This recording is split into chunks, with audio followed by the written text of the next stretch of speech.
तो उत्तर प्रदेश की 7 सीटों पर जो चुनाव होना है, जो 7 सीट खाली हुई है, आखिर ये 7 सीट खाली कैसे हुई है और कब कब किस पार्टी का यहां पर सरकार रही है, और सारे आंकड़े आपको उत्तर प्रदेश की इन 7 सीटों को दिखाने वाले हैं। तो वीडियो अंत तक देखते रहिए। देखिए, फिरोजाबाद के जिले से अगर बात करें तो टुंडला विधानसभा सीट पर उपचुनाव होना है। उन्नाव से अगर बात करें तो बांगरमऊ विधानसभा सीट पर उपचुनाव है। आखिर ये सीट खाली क्यों हुई है, ये भी जानकारी आपको देंगे और किस प्रकार के आंकड़े यहां पर निकल के सामने आ रहे हैं। रामपुर से स्वार सीट जो खाली हुई है वहां पर उपचुनाव होना है। बुलंदशहर जिले से बुलंदशहर सदर पर यहां पर उपचुनाव है।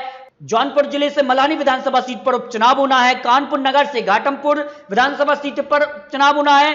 अमरोहा से यहां पर नौगांव सादर पर यहां पर उपचुनाव होना है। उत्तर प्रदेश की 7 सीट आखिर खाली कैसे हुई हैं? टुंडला विधानसभा सीट की अगर बात करें तो एससी बघेल द्वारा त्यागपत्र के कारण ये सीट खाली हुई है, जबकि 2 सीटों पर जो है कोर्ट के हस्तक्षेप से ये सीट खाली हुई है, जिनमें बांगरमऊ और स्वार सीट यहां पर शामिल है। इसके अलावा 4 सीटों पर मलानी, बुलंदशहर, घाटमपुर, नौगांव और यहां पर कह सकते हैं सीटों पर जो है विधायकों के निधन के कारण ये सीट खाली हुई है। बात करें तो सबसे पहले टुंडला विधानसभा सीट के लिए, तो यहां पर बीजेपी ने 2017 में जीत की थी, और यहां पर 2017 के बाद अगर बात करें तो 2000 यहां पर कह सकते हैं 7 में जो है बीजेपी, लेकिन 2012 में एसपी ने यहां पर कब्जा किया था। एसपी ने 2012 में और 2017 में बीजेपी और 2007 में भी बीजेपी ने सीट पर कब्जा किया था। यानी बीजेपी का सीट पर पलड़ा भारी है, और यहां से जो विधायक थे वो लोकसभा के लिए चुन लिए गए हैं। यानी बीजेपी का सीट पर पलड़ा थोड़ा सा भारी है। और यहां पर अगर कुल मतदाताओं की बात करें तो 3,26,192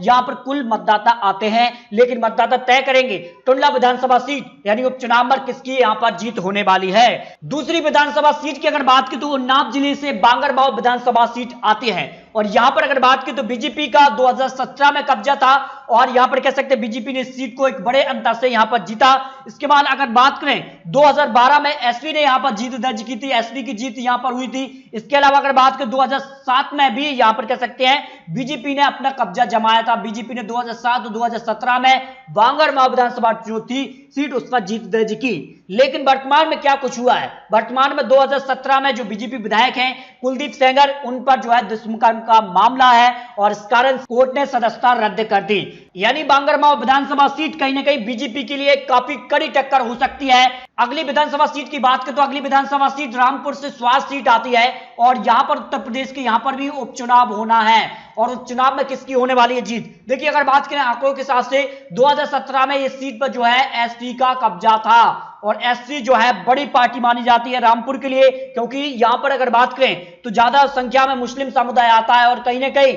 यहां पर एसपी को वो सपोर्ट करते हैं। और यहां पर अगर बात करें तो ये सीट जो है इस वक्त किसके पाले में दिखाई दे रही है, और 2012 में इस पर भी जो है एसपी का कब्जा था, और यहां पर 2017 में जो है यहां पर भी एसपी का ही कब्जा था। यानी काफी परंपरागत सीट ये मानी जाती है एसपी के लिए। और 2000 उपचुनाव यानी 2020 में उपचुनाव होगा तो किसकी होगी जीत? अब्दुल्ला आजम खान जो है उन्होंने जो है गलत जानकारी दी थी यहां पर चुनाव आयोग के लिए, और चुनाव आयोग ने उनकी सदस्यता यहां पर रद्द कर दी है। इस कारण से यहां पर एक बार फिर से उपचुनाव 2020 में होने वाला है। अगले सीट की अगर बात करें तो बुलंदशहर से बुलंदशहर जो विधानसभा सीट है उस पर जो है बीजेपी ने 2017 में कब्जा जमाया, लेकिन यहां पर बात करें तो जो है यहां पर काफी कड़ी टक्कर मानी जाती है, और बुलंदशहर कहीं ना कहीं बीएसपी का गढ़ माना गया है, और ऐसे में यह अनुमान है कि इस सीट पर बीएसपी जो है एक बार फिर से यहां पर कब्जा जमा सकती है, क्योंकि बीरेंद्र सिंह सोरोमनी ने बीएसपी के यहां पर हाजी आलिम खां को यहां पर मात दी थी। लेकिन 2000 यहां पर कुछ और आंकड़े अगर आपको दिखाएं, 2012 में बीएसपी ने यहां पर जीत दर्ज की, और यहां पर कह सकते हैं 2007 में भी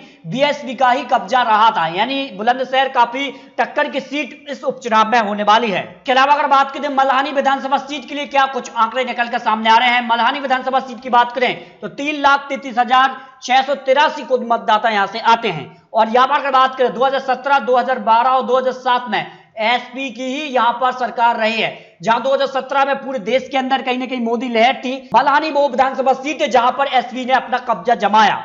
अगली विधानसभा सीट की बात करें तो घाटमपुर विधानसभा सीट की अगर बात करें तो 2017 में यहां पर बीजेपी ने जीत दर्ज की है, और यहां पर अगर बात करें 2012 में जो है एसपी, और 2007 में यहां पर बीएसपी ने कब्जा किया था। यानी तीनों ही दल एक एक बार यहां पर सरकार में रहे हैं, लेकिन वर्तमान में बीजेपी का पलड़ा यहां से भारी दिखाई दे रहा है, क्योंकि वर्तमान में घाटमपुर से जो है बीजेपी विधायक यहां पर कमल रानी वरुण का जो है यहां पर कोरोना काल के जरिए जो है उनका निधन हुआ है, और वो वर्तमान में योगी आदित्यनाथ की सरकार में कैबिनेट मंत्री थी, और कहीं ना कहीं बीजेपी यहां पर थोड़ा सा पलड़ा यहां पर भारी दिखाई दे रहा है। अगली विधानसभा सीट की बात करें तो यहां पर अमरोहा जिले से नौगांव विधानसभा सीट पर भी उपचुनाव होना है, और यहां के कुल मतदाताओं की बात करें तो 2,79,052 कुल मतदाता यहां से आते हैं।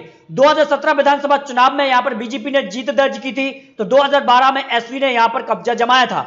लेकिन अगर यहां के कुछ आंकड़ों की बात करें तो यहां पर बीजेपी जो विधायक थे उन्हें यहां पर योगी आदित्यनाथ सरकार में कैबिनेट मंत्री बनाया था। कैबिनेट मंत्री चेतन चौहान का कोरोना से निधन हुआ, इस कारण से यहां पर उपचुनाव होना है, और उन्होंने एसपी को यहां पर मात दी थी। यानी यह उपचुनाव काफी महत्वपूर्ण होने वाला है। कुल 7 सीटों के लिए यहां पर जो आंकड़े निकल कर सामने आ रहे हैं। अब उत्तर प्रदेश की 7 सीटों के लिए जो यहां पर आंकड़े निकल कर आ रहे हैं, सारे आंकड़ों के बाद आखिर 7 सीटों में से किस सीट पर किसका पलड़ा यहां पर भारी दिखाई दे रहा है। यहां पर अगर बात करें बीजेपी से टुल्ला विधानसभा सीट के लिए जो लोकसभा के लिए यहां पर निर्वाचित हुई है, इस कारण से ये सीट बीजेपी आसानी से निकाल रही है, यानी बीजेपी इस सीट को आसानी से निकालती नजर आ रही है। इसके अलावा बीजेपी अगर बात करें तो यहां पर घाटमपुर और नौगांव यहां पर 2 विधायक जो थे वो मंत्री भी थे वर्तमान में योगी आदित्यनाथ सरकार में, और इनका निधन कोरोना से कारण यहां पर हुआ है। इस कारण से 2 सीट ये और 1 सीट यहां पर टुल्ला विधानसभा सीट, यानी बीजेपी 3 सीट आसानी से इस उपचुनाव में निकालती नजर आ रही है। लेकिन यहां पर बांगरमाऊ विधानसभा सीट और बुलंदशहर सीट पर बीजेपी जो है कुछ ना कुछ नया देखने को मिल सकता है, और बांगरमाऊ विधानसभा सीट पर जो यहां पर विधायक थे जिन पर दुष्कर्म का मामला था, इस कारण से कहीं ना कहीं यह सीट बीजेपी से निकल सकती है, एसपी के खाते में यह सीट जा सकती है। इसके अलावा अगर बात करें तो स्वार विधानसभा सीट और यहां पर मलानी विधानसभा सीट एसपी के कब्जे में थी 2017 विधानसभा चुनाव में। यहां पर रामपुर की जो विधानसभा सीट है वो आसानी से एक बार फिर से एसपी के पक्ष में जा सकती है, और मलानी विधानसभा सीट है वो भी आसानी से एसपी के पक्ष में भी जा सकती है। अब यहां पर बुलंदशहर और बांगरमाऊ विधानसभा सीट में से यहां पर कड़ी टक्कर देखने को मिल सकती है। तो